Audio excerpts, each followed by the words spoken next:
처음에 교회를 나가게 된 동기가 이성에 관심이 있어서 교회를 나갔습니다.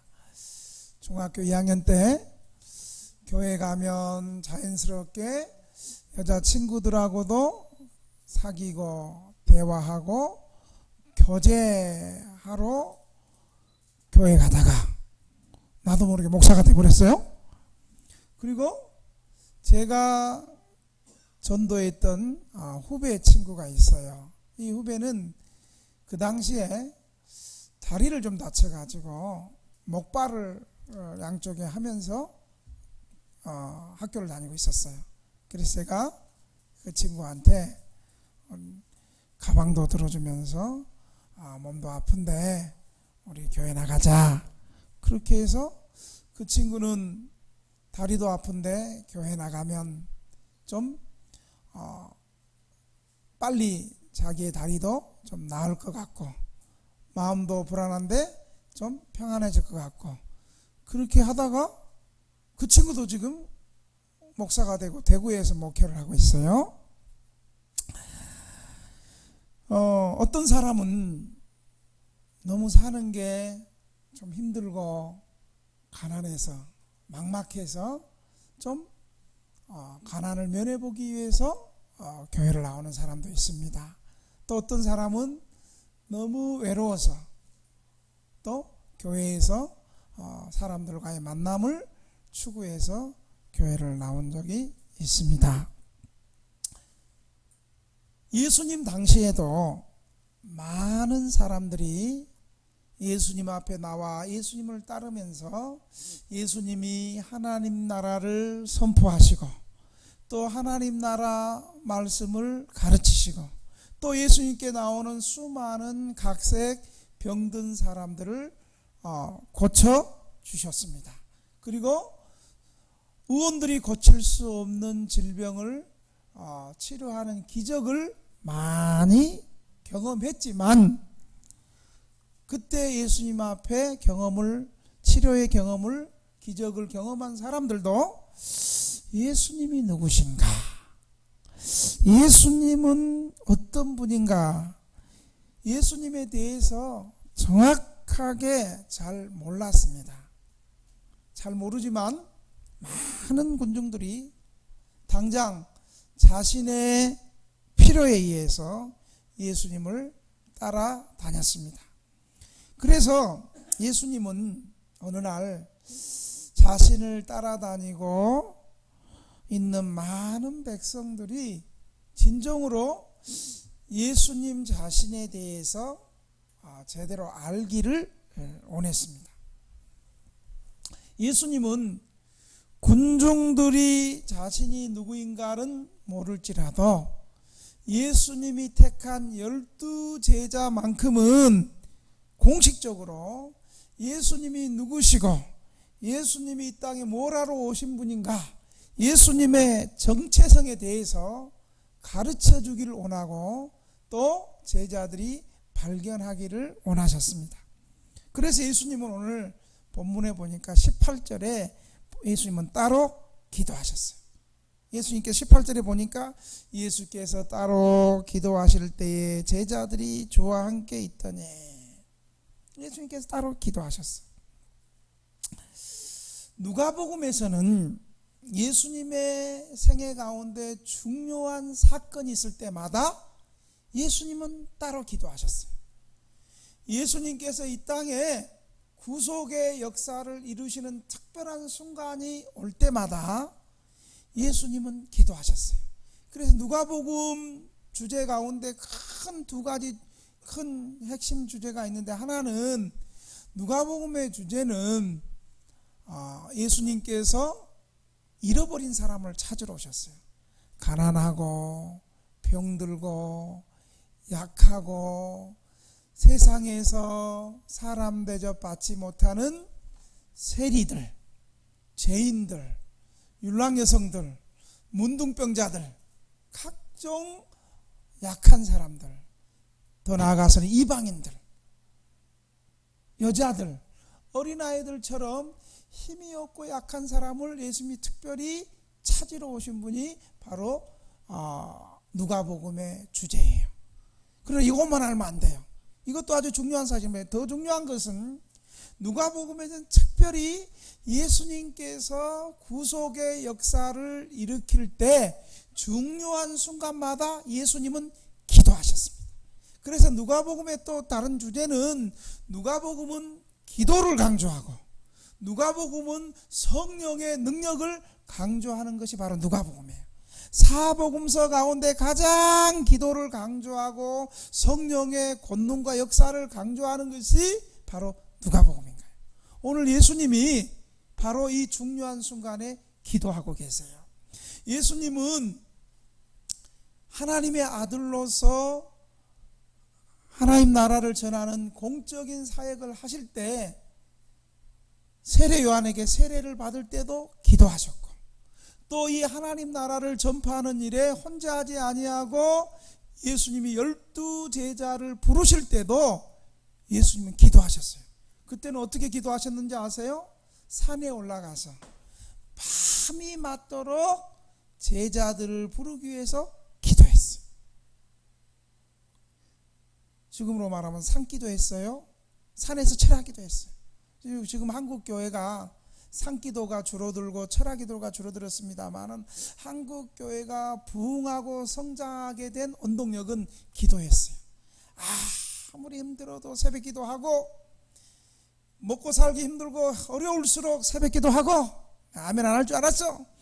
그리고 힘들고 어려울수록 졸리고 일 갔다 와서 피곤해도 교회 가서 철학기도 하고 그것이 또 성에 안 차면 또 특별한 문제와 또 어려움을 가지고 있으면 중요한 교회나 개인이나 나라와 민족을 위해서 기도할 때는 또 산에 가서 기도하고 그래서 이 민족이 잘 된 거예요. 진짜 잘해서 잘 된 게 아니고 하나님이 재앙 막아줄 거 막아주고 번성할 거 번성케 해서 된 거지. 그러니까 인간들이 하나님의 은혜를 모르고 지네들이 잘난 것처럼 그러니까 하나님이 코로나 한 번 확 불어버리니까 전 세계가 깨갱하고 아무것도 못 찾잖아요. 어쩌다가 이렇게 또 설교가 그리 간지는 잘 모르겠습니다만은 중요한 건 예수님이 산기도 하시고 철야기도 하시고 예수님 12 제자를 부르셨어요. 그리고 오늘 본문은 예수님께서 예수님 앞에 많은 사람들이 나오지만 예수님이 정말 어떤 분이고 예수님이 이 땅에 뭘 하러 오신가를 가르쳐주는 것도 공식적으로 가르쳐주는 것도 굉장히 중요한 일이에요. 그래서 예수님께서는 오늘 18절에 제자들과 따로 기도하셨습니다. 그리고 나서 물어요. 제자들아, 세상 사람들은 나를 누구라고 하더냐? 그랬더니 제자들이 얘기해. 예수님을 세례 요한이라고 합디다. 또는 엘리야라고 합디다. 또 마태복음의 다른 성경에 보면 에레미야라고 합디다. 오늘 본문에는 구약의 어떤 선지자 중에 하나가 다시 살아난 걸로 알고 있습니다. 이건 백성들도 그렇고 그 당시에 왕이었던 헤롯 안티파스 왕도 죽은 세례 요한이 다시 살아난 것이 바로 예수님이 아닌가라고 예수님에 대해서 생각들을 하고 있었어요. 여러분, 세례 요한은 누굽니까? 세례 요한은 400년 동안 계시가 끊기고 선지자가 없던 때 참된 지도자가 없으니까 많은 백성들이 타락하고 각기 제갈 길로 가고 참된 종교 지도자가 없을 때 세례 요한이 혜성처럼 나타나가지고 회개하라 천국이 가까웠느니라 하고 이 독사의 자식들아 얘기하면서 불의를 질타했던 사람이 바로 세례 요한이었습니다. 또 엘리야는 누구입니까? 엘리야는 구약 시대를 대표하는 정말 불의 사자, 기적과 권능과 신비로운 권능을 행했던 선지자가 바로 엘리야 선지자. 그리고 엘리야 선지자가 얼마나 영권이 셌으면, 강력했으면 엘리야 선지자는 하나님께서 죽음을 이 땅에서 보지 않고 하나님이 불수레와 불병거를 보내가지고 죽음을 보지 않고 하늘로 승천했던 사람이 엘리야 선지자였어요. 그리고 에레미야는 어떤 사람입니까? 남유다가 이제 하나님을 떠나고 하나님의 말씀을 듣지 않고 하나님을 찾지도 않고 타락해서 거의 남유다가 멸망할 무렵에 에레미야 선지자가 눈물로 하나님께 돌아와라, 하나님께 돌아와 눈물로 외쳤던 사랑의 선지자가 바로 에레미야였습니다. 그러니까 세상 사람들은 예수님에 대해서 잘은 모르지만 예수님의 모습이 회개의 메시지를 전했던 세례요한 같은 모습도 있고, 또 예수님께서 죽은 자도 살리고 귀신도 쫓아내고 당시 의원들이 고칠 수 없는 그런 각종 질병들을 고치니까 야, 구약의 엘리야 선지자처럼 권능이 많은 사람으로 봤고, 또 예수님이 가난한 사람들, 힘이 없는 사람들에 대해서는 늘 가슴 아파하고 고통받는 이스라엘 백성들을 향해서 불쌍히 여기는 마음, 어느 정도 불쌍히 여겼냐면 본문에 보니까 예수님이 창자가 끊어지는 아픔으로 백성들을 보시고 눈물을 흘리는 그 백성들을 사랑하는, 힘없고 가난하고 약한 사람들을 사랑하는 그 예수님의 눈물을 볼 때에 구약의 에레미야 선지자 같은 산 선지자가 다시 살아난 걸로 백성들은 알고 있었습니다. 예수님이 이렇게 백성들의 예수님에 대해서는 평이 어떤가를 다 들었어요. 제자들을 통해서. 그리고 나서 이제 제자들에게 묻습니다. 그러면 세상 사람들은 나를 세례 요한이라 그러고 엘리야라 그러고 구약의 선지자 가운데 한 사람으로 생각하는데 너희는 나를 누구라 하느냐? 12제자 너희는 나를 누구라 하느냐? 그렇게 물었어요. 그랬더니 베드로가 하나님의 그리스도이십니다. 하나님의 그리스도. 세상 사람들은 예수님을 구약의 뛰어난 선지자 중에 하나라고 대답한 것과는 달리 베드로는 분명하게 예수님의 신분과 예수님의 정체성을 바르게 알고 하나님의 그리스도라고 그랬어요. 하나님의 그리스도. 그리스도란 말은 구원자라는 뜻이에요. 구원자. 헬라어로는 크리스토스, 그 다음에 히브리어는 메시아, 똑같은 말이에요. 그리스도는 구원자, 이 땅에 구원의 일을 구원하기 위해서 오신 구원자. 예수님을 베드로는 구원자라고 정확하게 대답했어요. 여기서 우리는 베드로의 뛰어난 믿음과 예수님께서 그동안 수년 동안 제자 훈련시킨 성과를 볼 수 있습니다.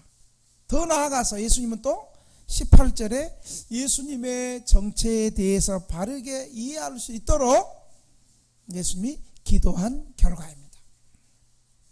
여러분, 그리스도, 하나님의 그리스도란 말은 하나님의 일을 수행하기 위해서 기름 부음을 받은 자를 그리스도라고 얘기하는 그리스도. 이 그리스도는, 이 기름 부음 자는 하나님의 보내심을 받은 자예요. 동시에 하나님의 보내심을 받은 자는 하나님 자신을 얘기하는 거예요. 예수님 하나님 자신인 거예요.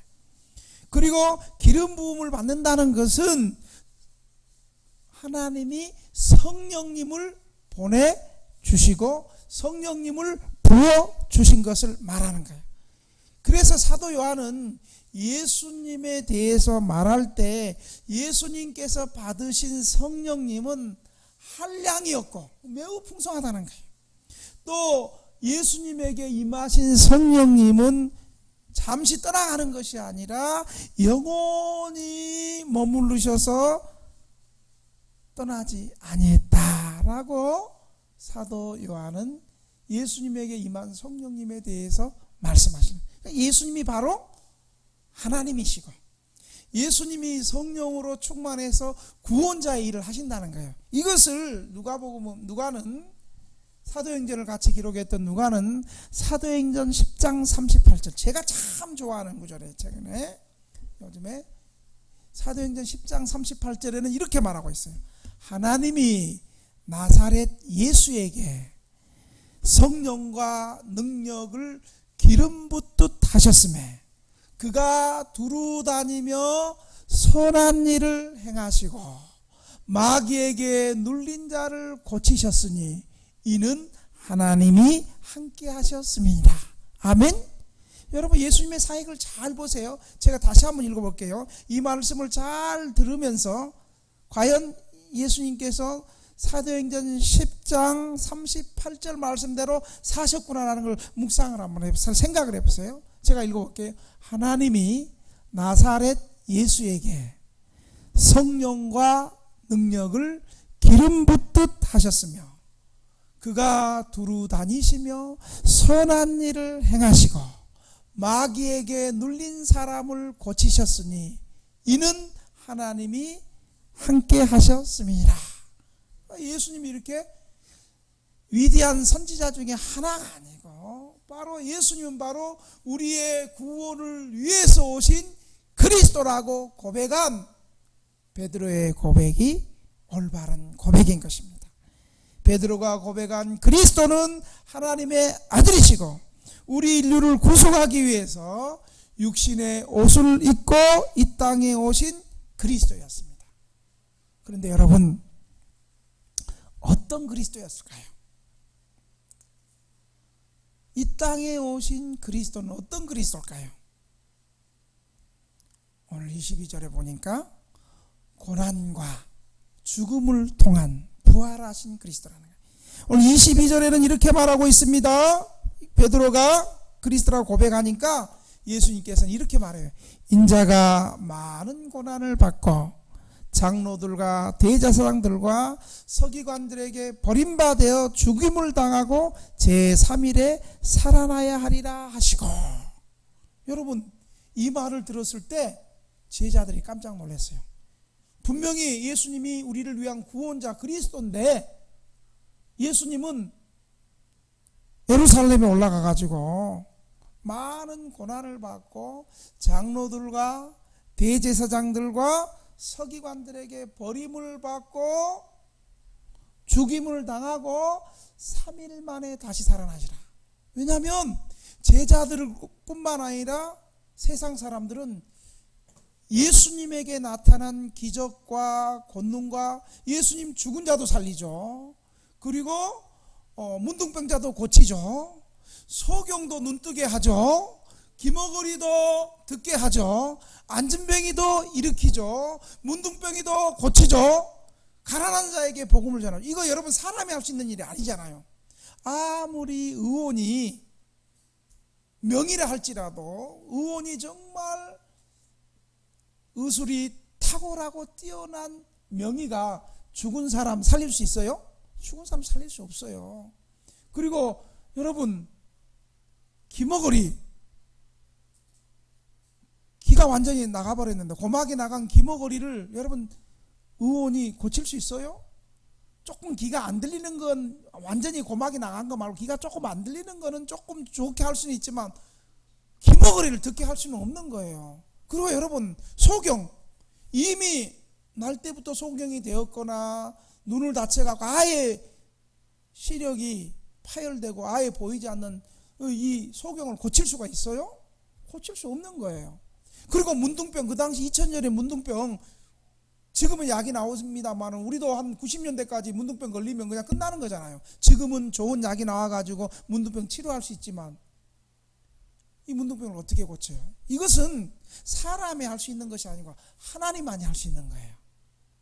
그래서 구약의 많은 선지자들이, 특별히 이사야 선지자는 메시아가 오시면 장차 훗날 메시아가 오시면 죽은 자가 살아나고 소경이 보게 되고 안진병이가 일어나고 장님이 눈을 뜨게 되고 문둥병이 치료받고 가난한 자에게 복음이 전해진다. 이게 앞으로 메시아가 구원자 그리스도가 오시면, 지금 여러분 예수님이 하시는 일이 어때요? 죽은 자 살리죠, 귀신 쫓아내죠, 안진병이 일으키죠, 소경 보게 하죠, 귀머거리 듣게 하죠. 그 당시는 아멘을 했대. 그리고 가난한 자에게 복음을 전하죠. 이건 분명히 하나님의 그리스도가 하신 일이에요. 그런데 세상 사람들과 베드로는 어떻게 생각했냐면, 예수님의 이런 신적인 기적과 능력을 가지고 예수님이 어떤 그리스도가 모르고, 저 예수님만 따라가면 나 질병을 고칠 수 있는 분이구나. 저 예수님만 따라가면 나 물질 축복 주시고 복덩어리구나. 저 예수님만 따라가면 내 장래가 열리는구나. 예수님을 그저 복을 주고 질병을 고치고 내 개인적인 문제가 해결되고 내 풀리지 않는 장래가 해결받고 나의 욕망을 해결시켜주는 분을 그리스도라고 믿은 거예요. 그리스도. 여러분, 우리도 예수 믿으면서 예수님이 진정 어떤 분인가 모르고, 몸이 아프니까 예수님 그냥 내 질병 치료해 주세요. 너무 가난하니까 내 좀 부자 되게 해주세요. 나 정말 앞길이 아니라 나를 축복해 주세요.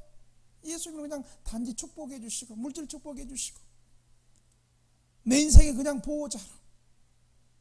더 나아가서 당시의 민중들과 제자들조차도 예수님의 저러한 신적인 능력을 가지고 지금 로마에 의해서 압제를 당하고 로마가 우리를 경제적으로 수탈하고 도탄에 빠진 우리 이스라엘을 로마 황제를 물리치고 아마 이스라엘을 해방시켜줄 정치적인 메시아로, 구원자로 생각하고 있었어요.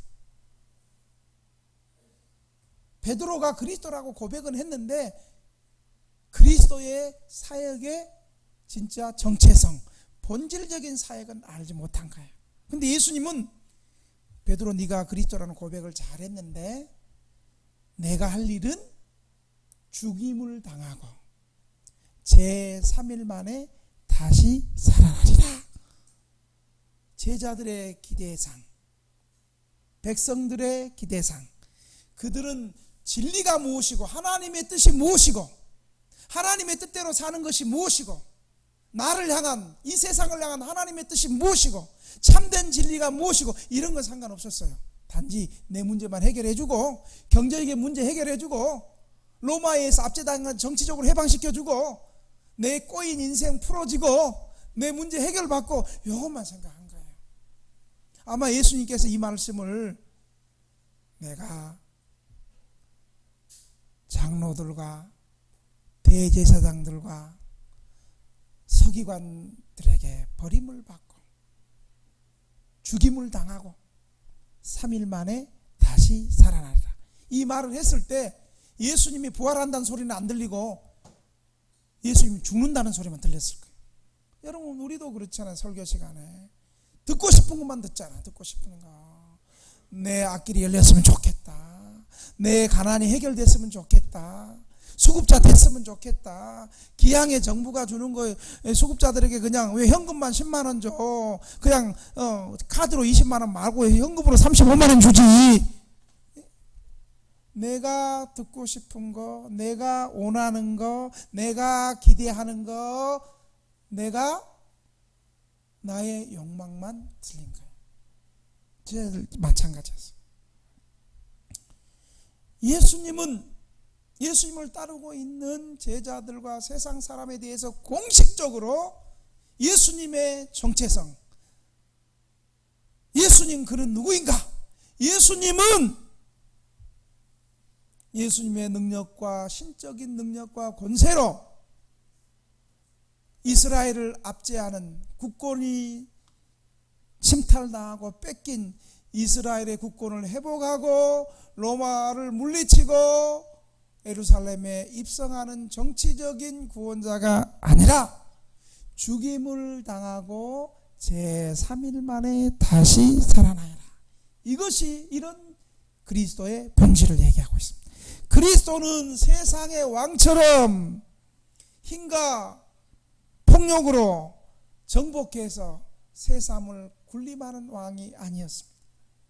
이 세상의 역사를 보면 큰 제국이 나타나면 그 제국의 힘과 폭력과 칼로 새로운 제국을 들어서고 그 제국이 몇십 년 몇백 년 또 가면 그 정복했던 그 제국보다 더 큰 세력이 또 나타나서 힘과 칼과 폭력으로 팍스 로마라고 하지만 뭐가 로마의 평화입니까?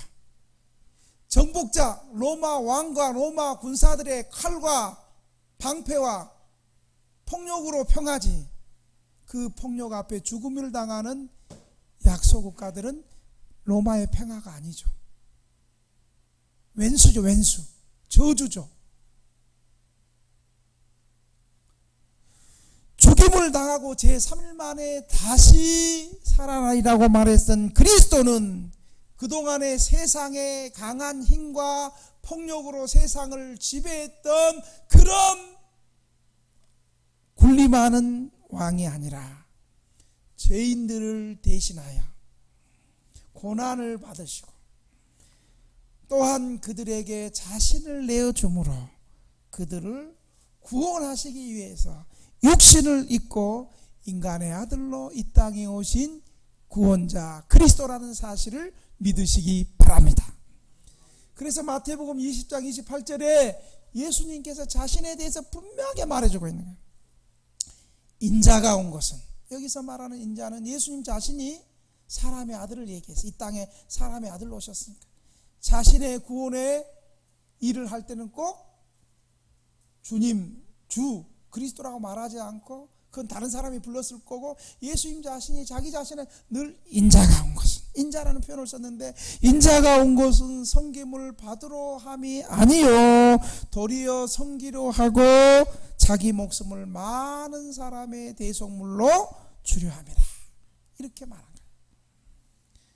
예수님처럼 자신의 목숨을 통해서 십자가에서 피 흘려 죽으심으로 우리가 받아야 될 죄와 허물을 예수님이 대신 십자가에서 피 흘려 죽으심으로 우리의 모든 죄를 용서해 주시고 하나님 백성 삼아 주셨다는 사실을 믿으시기 바랍니다. 예수님의 대속의 죽으심으로 우리가 죄 용서 받고 하나님의 백성이 되고 천국 백성이 된 거예요. 다른 길이 없어요. 그러나 예수님께서 이 땅에 오신 최종적인 목적은 죽음이 아니었습니다. 대속의 죽음을 통한 부활이었습니다. 내가 죽임을 당하고 제3일 만에 다시 살리라. 예수님께서 죄인을 위하여 죽으실 뿐만 아니라 죽음의 권세, 사망의 권세를 깨트리기 위해 부활하심으로써 주님 안에 있는 모든 사람들에게 생명의 부활을 주시기 위해서 오신 것임을 믿으시기 바랍니다. 그래서 요한복음 11장 25절 26절에 보면 예수께서 이르시되 나는 부활이요 생명이니 나를 믿는 자는 죽어도 살겠고 무릇 살아서 나를 믿는 자는 영원히 살리라. 내가 이것을 믿느냐? 라고 말했습니다. 여러분 믿습니까? 그러면서 마지막으로 예수님은 이제 주님을 따르는 제자들에게 참된 신자로서 예수님을 따르는 제자의 삶, 신자의 삶을 23절에 말씀하고 있어요. 23절에 신자들의 삶을 이렇게 말합니다. 아무든지 나를 따라오려거든 자기를 부인하고 자기 십자가를 지고 나를 따를 것이다. 예수님 따라오려면 자기를 부인하고 자기 십자가를 지고 예수님을 따를 것이다.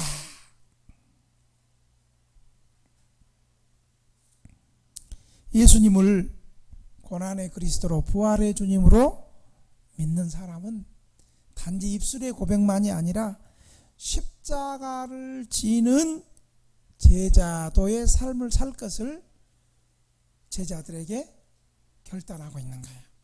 도전시키고 있는 거예요. 제자도가 뭡니까?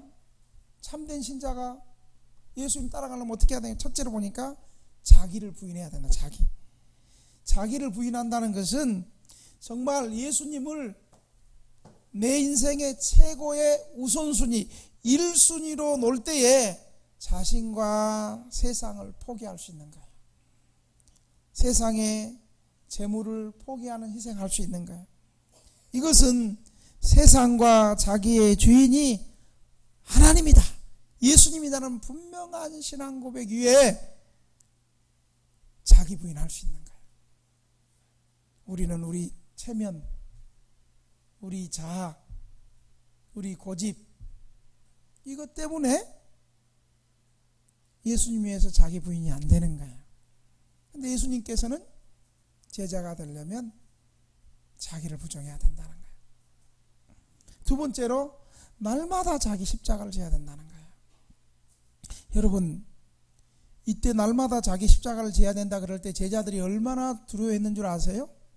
제자들이 얼마나 충격을 받았는 줄 아세요?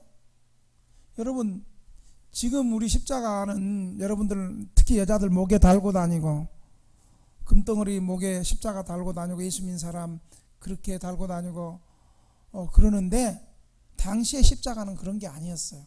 당시의 십자가는 뭐냐면 로마가 지배할 당시에 로마에 대해서 반란을 일으키는 정치범들, 로마에 대해서 저항하고 반역을 일으킬 만한 사람들은 본보기로 십자가에 사형을 시키는 거예요.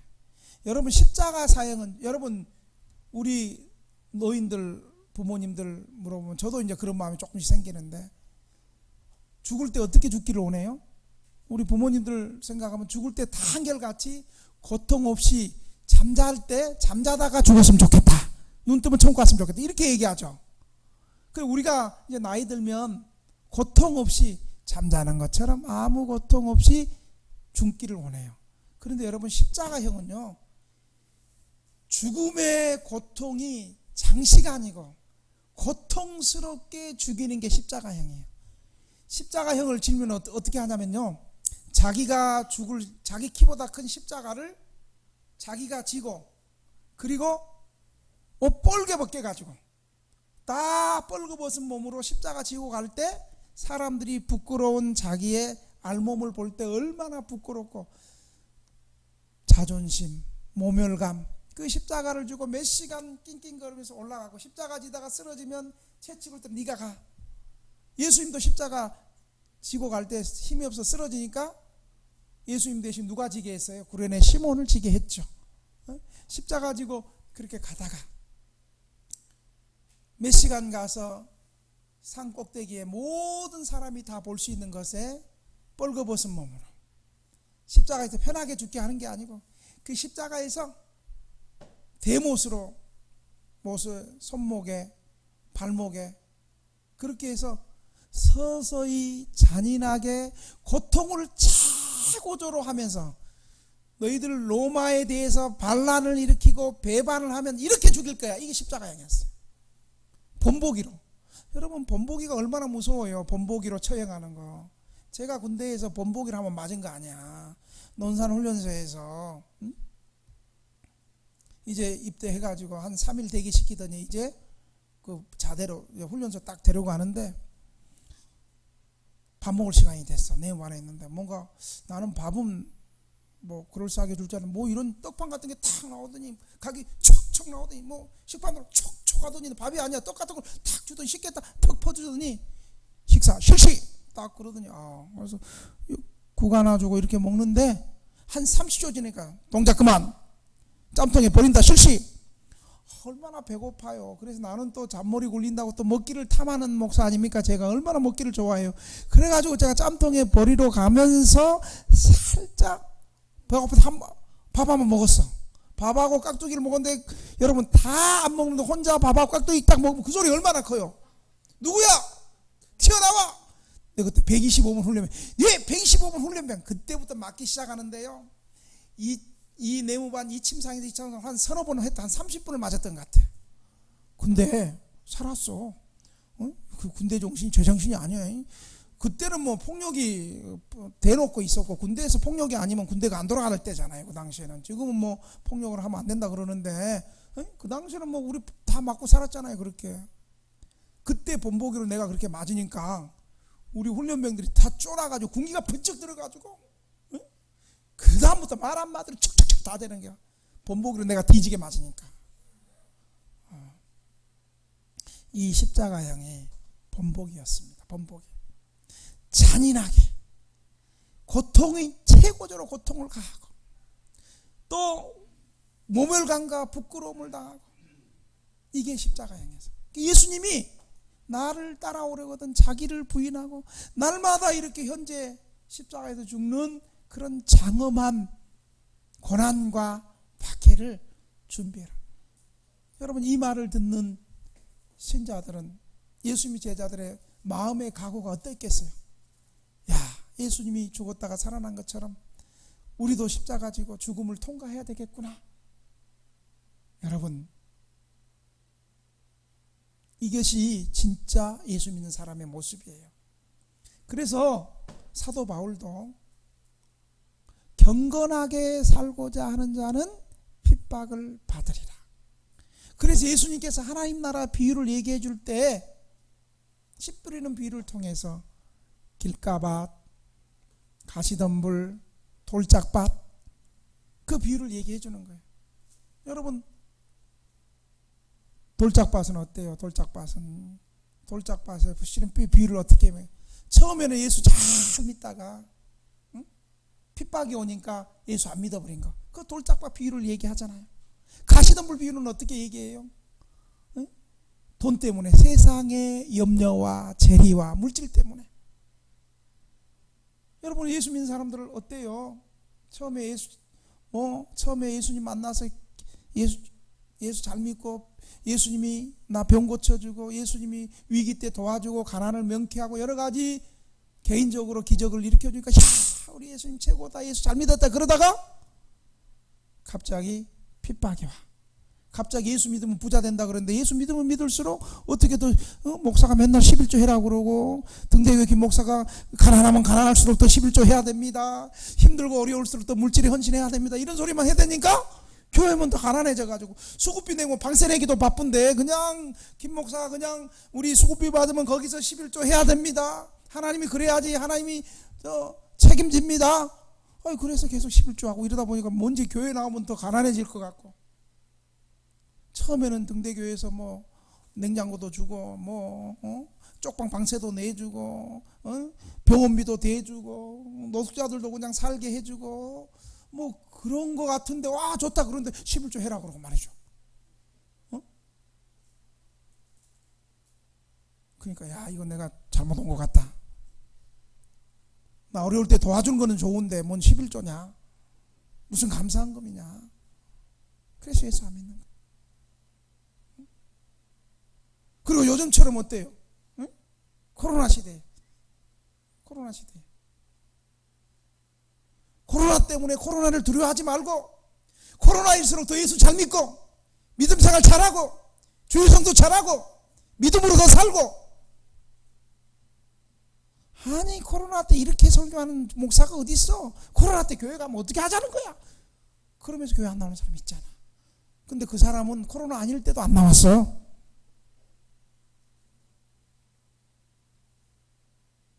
여러분, 예수 믿는다는 것이 나 어렵고 나 힘들고 그럴 때만 예수님이 도와줘서 그때만 예수 잘 믿는 것이 아니에요. 오늘 예수님이 고난의 그리스도, 고난과 부활의 그리스도를 말하면서 제자들에게 대해서 자기 부인하고 자기 십자가 지고 나를 따를 것이다. 우리는 이 말씀 앞에서 심각하게 우리 모습을 한번 살펴봐야 돼요. 나는 어려움이 없고 평안하고 기쁘고 즐겁고 만사가 형통하고 내 뜻대로 잘 될 때를 하나님이 도우셨고 편안하니까 예수 믿는다라고 예수님을 쫓다가 좀이라도 어려운 일이 생기고 궁핍함이 생기고 어려움이 생기고 뭔가 손해볼 것 같고 교회 헌금하고 11조 하는 게 너무 아깝고 손해볼 것 같고 특히 이 코로나 시대 같은 경우에 교회 나오고 신앙생활하면 방역법에 걸려서 벌금 낼 것 같고 또 주변의 사람들에게 광신도라고 또 손가락질 받고 갖고 이미 나는 광신도라고 손가락 받고 있어.